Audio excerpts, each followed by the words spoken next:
Everyone. तो semester 1 के जो रिज़ल्ट हैं वो फाइनली डिक्लेयर हो गए हैं एसओएल के, और इस वीडियो में हम समझेंगे कि आप लोगों को अपना जो रिज़ल्ट है ये किस तरह से समझना है, रिज़ल्ट में क्या क्या परेशानियां हो सकती हैं, उनके क्या क्या सॉल्यूशन हो सकते हैं, और आपको जो ये ग्रेड्स दिए हुए हैं ये क्यों दिए हुए हैं, किस तरह से दिए हुए हैं, कौन पास है कौन फेल है, फेल हो गया तो क्या होगा, वो सब चीज़ें इस वीडियो के अंदर हम डिस्कस करने वाले हैं। तो सबसे पहले हम आपको एक नॉर्मल सा रिज़ल्ट दिखाते हैं जो बच्चा किसी भी सब्जेक्ट में फ़ेल नहीं है। सबसे पहले आपको ये कैसे पता चलेगा कि आप किसी सब्जेक्ट में फ़ेल हो गए हो। याद रखिए मैं फ़ेल की बात कर रहा हूँ फ़िलहाल। तो उसका जो आपको पता लगाने का तरीका ये है कि यहाँ पर जो आपको नेट ग्रेड का सेक्शन दिख रहा है जिसमें मैंने रेड डॉट लगाया है, उस सेक्शन में उस सब्जेक्ट के आगे F लिखा हुआ होगा। जहाँ पर इस बच्चे के ग्रेड्स आपको दिख रहे हैं ना, ये B, C, फिर B, फिर A, यहाँ पे इसकी जगह F लिखा हुआ होगा अगर आप किसी सब्जेक्ट में फ़ेल होते हो। और जिस भी सब्जेक्ट में F लिखा हुआ होगा नीचे SGPA के आगे, रिज़ल्ट के आगे यहाँ पर ER लिखा आएगा, और उस ER के आगे जिस भी सब्जेक्ट में आप फेल हो उसका कोड लिखा आएगा। जैसे यहाँ पे लेफ़्ट साइड में जो डॉट मैं लगा रहा हूँ, जो कोड है यहाँ पर कोड लिखा हुआ आएगा अगर आप किसी सब्जेक्ट में फ़ेल होगे। नेक्स्ट चीज़, अगर आप किसी सब्जेक्ट में एब्सेंट थे और नेट ग्रेड में भी ऑब्वियसली एब्सेंट ही लगा हुआ आएगा, तो भी नीचे ER लिखकर ही आएगा। ER का मतलब होता है इसेंशियल रिपीट। इसेंशियल रिपीट का मतलब वो सब्जेक्ट आपको दोबारा देना पड़ेगा क्योंकि आप उसमें या तो फेल हो या एब्सेंट हो। अब काफ़ी बच्चे ये बोलेंगे सर मैं एब्सेंट नहीं था, उसके बावजूद भी एब्सेंट कर दिया गया। अभी कुछ देर में इस चीज़ का सॉल्यूशन मैं आपको दूंगा। दूसरी बात हमारी ये है कि अगर सभी बच्चे पास हैं तो काफ़ी बच्चे ये पूछ रहे हैं कि सर रिज़ल्ट का कॉलम ब्लैंक है, CGPA का कॉलम ब्लैंक है, क्या करें?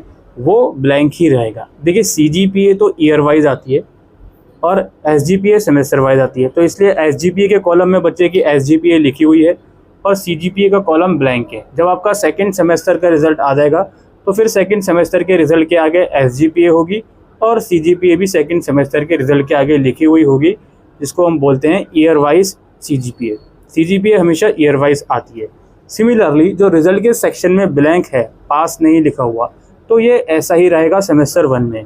पास जो लिखकर आता है वो फर्स्ट ईयर के बाद आता है, यानी कि सेकंड सेमेस्टर का रिज़ल्ट, फिर फोर्थ सेमेस्टर का रिज़ल्ट, यानी कि ईयर वाइज ही शो होता है पास या फेल, या फिर जो CGPA है वो भी ईयर वाइज ही होती है। ये जो सब्जेक्ट, ये जो रिज़ल्ट अभी आपके सामने ओपन है, ये एकदम करेक्ट रिज़ल्ट है। ये बच्चा सभी में पास है और इसकी SGPA भी आप लोग देख पा रहे हो।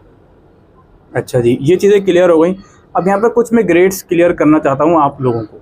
यहाँ आप देख रहे होंगे किसी किसी सब्जेक्ट के आगे या तो प्रैक्टिकल का कॉलम ब्लैंक है या ट्यूटोरियल का कॉलम ब्लैंक है, या कोई सा सब्जेक्ट तो ऐसा भी है जिसमें इवन जो थ्योरी है उसका कॉलम ब्लैंक है। भाई क्या वजह है? जैसे फॉर एग्जांपल एक कम्युनिकेशन इन एवरीडे लाइफ एक सब्जेक्ट है, इसका तो थ्योरी पेपर हुआ था आप लोगों का, तो ये थ्योरी पेपर ब्लैंक क्यों है थ्योरी के आगे? तो ये इसका रीज़न ये है, दिल्ली यूनिवर्सिटी में जो ग्रेडिंग सिस्टम होता है उसमें हर एक सब्जेक्ट के अलग अलग क्रेडिट्स होते हैं। जैसे फॉर एग्जांपल एक सब्जेक्ट है, उसके 4 क्रेडिट्स हैं ओवरऑल, और उन क्रेडिट्स को डिवाइड करा जाता है थ्योरी में, ट्यूटोरियल में और प्रैक्टिकल में। कुछ कुछ सब्जेक्ट ऐसे होते हैं जिसमें थ्योरी और प्रैक्टिकल दोनों का कंपोनेंट होता है, या थ्योरी और ट्यूटोरियल दोनों का कंपोनेंट होता है। इसीलिए इसमें कुछ कुछ सब्जेक्ट आप देख रहे होंगे, यहाँ पे थ्योरी के ग्रेड हैं और ट्यूटोरियल के ग्रेड हैं, या फिर थ्योरी के ग्रेड हैं और प्रैक्टिकल के ग्रेड हैं। या कुछ सब्जेक्ट ऐसे भी होते हैं जिसमें सिर्फ प्रैक्टिकल का कंपोनेंट होता है, तो यहाँ पे सिर्फ प्रैक्टिकल के ग्रेड्स दिए गए हैं। अब आप बोलोगे सर मैं तो थ्योरी पेपर देकर आया हूँ इस सब्जेक्ट का, फिर क्यों नहीं? वो उससे कोई भी मतलब नहीं है। जो यूनिवर्सिटी का ग्रेडिंग सिस्टम का रूल है सब्जेक्ट वाइज, वही रूल आपकी मार्कशीट में लागू होगा। आप थ्योरी पेपर ज़रूर देकर आए हो और इंटरनल असेसमेंट भी आपने दिया है, तो उन दोनों में से ही मार्क्स को कैलकुलेट करके आपके प्रैक्टिकल के कंपोनेंट में आपको ग्रेड दे दिया गया। That's it.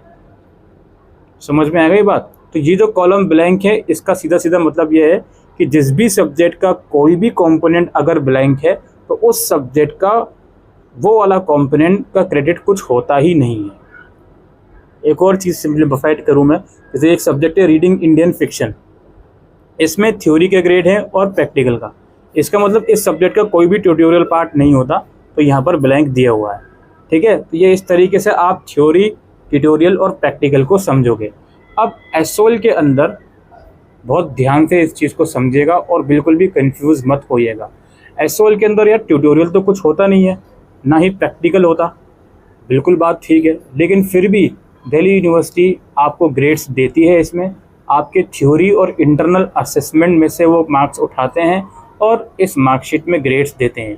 अब वो किस कंपोनेंट में किस पोर्शन से ग्रेड्स उठा रहे हैं, जैसे क्या वो थ्योरी के कंपोनेंट में सिर्फ थ्योरी पेपर से ग्रेड उठा रहे हैं, क्या वो ट्यूटोरियल या प्रैक्टिकल के कंपोनेंट में सिर्फ इंटरनल असेसमेंट से ग्रेड उठा रहे हैं, इसका कहीं पर भी कोई भी जानकारी नहीं है। तो अगर आपसे कोई ये बोले या फिर खुद ही आप अपना दिमाग लगाकर ये सोचो कि सर प्रैक्टिकल में तो मैं देकर आया हूँ, मैंने तो असेसमेंट दिए थे, तो प्रैक्टिकल में फ़ेल क्यों करा मुझको, तो वो बिल्कुल दिमाग लगाने की ज़रूरत नहीं है। वो यूनिवर्सिटी प्रैक्टिकल या थ्योरी में एफ इसलिए दे रही है, या तो हो सकता है थ्योरी पेपर ख़राब हो या आपका इंटरनल असेसमेंट ख़राब हो। अब एक्चुअल में क्या ख़राब हुआ है वो चीज़ किसी को नहीं पता, तो उस चीज़ को हम एनालिसिस कर ही नहीं सकते। अच्छा जी, अब यहाँ पर एक चीज़ और समझाना चाहता हूँ मैं आपको। जैसे नेट ग्रेड में तो आप पास हो, आपको ग्रेड दिए गए हैं ए बी सी या डी, या इवन ओ भी आता है काफ़ी बच्चों का, लेकिन या तो आप अपने सब्जेक्ट के थ्योरी कंपोनेंट में या प्रैक्टिकल कंपोनेंट में या अगर ट्यूटोरियल का कंपोनेंट है उसमें से किसी भी कंपोनेंट में आपको एफ लगा दिया, लेकिन ओवरऑल आप पास हो, तो ऐसी सिचुएशन में उस सब्जेक्ट में आपको पास माना जाएगा, कोई दिक्कत वाली बात नहीं है। यानी कि अगर नेट ग्रेड में बच्चा पास है और अगर उस पर्टिकुलर सब्जेक्ट के किसी कंपोनेंट में वो फेल है तो कोई दिक्कत नहीं है, तब भी आप उस सब्जेक्ट में पास माने जाओगे। अब एफ एक इम्प्रेशन भी जाता है मार्कशीट में, यार एफ क्यों लगा मार्कशीट में, हम हटाना चाहते हैं उसको, तो ऐसी सिचुएशन में इस सब्जेक्ट का एग्ज़ाम आप थर्ड सेमेस्टर के साथ दे दोगे। और वो सभी बच्चे जिनको नेट ग्रेड में फेल किया गया है या तो रिवोल्यूशन के लिए अप्लाई कर दें, उसके रिजल्ट में पास हो जाते हो तब तो ठीक है, अदरवाइज़ वो पेपर सेमेस्टर 3 के साथ दिसंबर 2024 में होगा। सिमिलरली अगर आप एब्सेंट है तो ऑब्वियसली यहाँ एब्सेंट लिख कर आएगा और वो पेपर आपका दिसंबर 2024 में सेमेस्टर 3 के साथ होगा। उसकी एक कंडीशन है, वो कंडीशन ये है, अगर सेमेस्टर 1 और 2 जब आपका सेमेस्टर 2 के एग्ज़ाम हो जाएंगे उसका रिज़ल्ट आ जाएगा, उसके रिज़ल्ट आने के बाद मैक्सिमम 14 में से 7 सब्जेक्ट में कम से कम आपको पास होना है, तभी आपको थर्ड सेमेस्टर में प्रमोट करा जाएगा। और जो बचे हुए पेपर होंगे जिसमें आप फेल हो वो आप सेकंड ईयर के साथ, यानी कि अगर फर्स्ट सेमेस्टर में फेल हो तो थर्ड के साथ और सेकंड सेमेस्टर में फेल हो तो फोर्थ के साथ दे सकते हो। लेकिन अगर आप 14 में से 8 सब्जेक्ट में फेल हो गए फर्स्ट ईयर में, फर्स्ट और सेकंड सेमेस्टर को दोनों को मिलाकर, तो ऐसी सिचुएशन में सेमेस्टर 3 में प्रमोट आपको नहीं करा जाएगा, दोबारा से आपको फर्स्ट ईयर में डिटेन करा जाएगा और जितने भी पेपर में आप फेल होंगे वो पेपर आपको दोबारा से देने होंगे। ऑलराइट, ये क्लैरिफिकेशन है आप लोगों के रिज़ल्ट से रिलेटेड। अब मैं एक चीज़ यहाँ पे क्लियर कर दूँ, अगर आपका नेट ग्रेड में किसी सब्जेक्ट में RA या एब्सेंट लगा है, RA या एब्सेंट लगा है, लेकिन आपने एग्ज़ाम दिया था, तो अब क्या करें? अब आपको क्या करना है, जिस भी सेंटर में आपने एग्ज़ाम दिया था वहाँ जाइए, अपना एडमिट कार्ड लेकर वहाँ से आप लेकर आइए अटेंडेंस शीट लेकर आइए। उस अटेंडेंस शीट को लेकर आप जाइए एसओएल के कैंपस, वहाँ से एक आपसे एप्लीकेशन लिखवाई जाएगी। एप्लीकेशन का फॉर्मेट वहीं पर आपको टीचर बता देंगे क्या लिखना है क्या नहीं, और फिर आपके कितने डॉक्यूमेंट होगा, एक अटेंडेंस शीट, दूसरा आपकी एप्लीकेशन हैंड रिटन, तीसरा आपका एडमिट कार्ड और चौथा जो भी आपकी ये मार्कशीट है। इन चारों डॉक्यूमेंट पर एसओएल कैंपस नॉर्थ से विश्वविद्यालय से स्टैंप लगेगी और फिर इसको आपको examination branch gate number 1 university of Delhi north campus near by Vishwavidyalaya metro station में डॉक्यूमेंट सबमिट करने होंगे।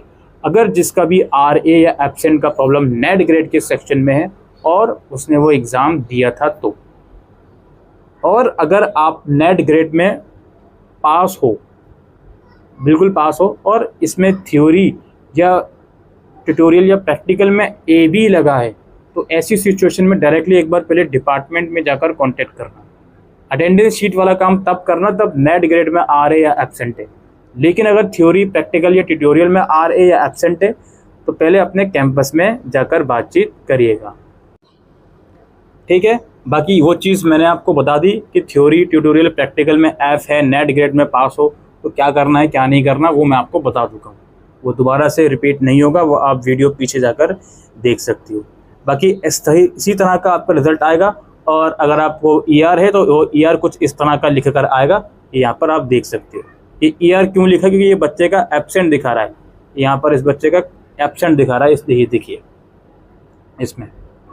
तो इस बच्चे ने एग्ज़ाम दिया है शायद या नहीं दिया वो मुझे नहीं पता, लेकिन इसका एब्सेंट दिखा रहा है, तो ये इस हिसाब से चीज़ों को फॉलो करेगी। प्रैक्टिकल में एब्सेंट है और नेट ग्रेड में भी इसका एब्सेंट दिखा रहा है, ठीक है। बाकी इसके सारे सब्जेक्ट के ग्रेड्स सही हैं, सब में ये पास है। ऑलराइट, तो यही दोस्तों मार्कशीट को समझने का तरीका है। परसेंटेज बता दिया मैंने, एसजीपीए को सीधा 10 से मल्टीप्लाई कर दो। जैसे ये 6.55 है तो इस बच्चे की परसेंटेज 65.5 होगी, 65.5 या कुछ भी आप अपनी लैंग्वेज में बोलना चाहती हो। क्योंकि इसका एक सब्जेक्ट में ईआर है वो इम्प्रूव होगा, सही हो जाएगा, तो ये इसकी एसजीपीए और ज़्यादा बढ़ जाएगी। ऑलराइट, तो यही तरीका है दोस्तों। और यहाँ पे कुछ और चीज़ मैं आपको बताना चाहता हूँ। ये जो क्रेडिट्स की बात मैंने कही थी शुरू में, वो क्रेडिट्स एक्चुअल में यहाँ लिखे हुए हैं।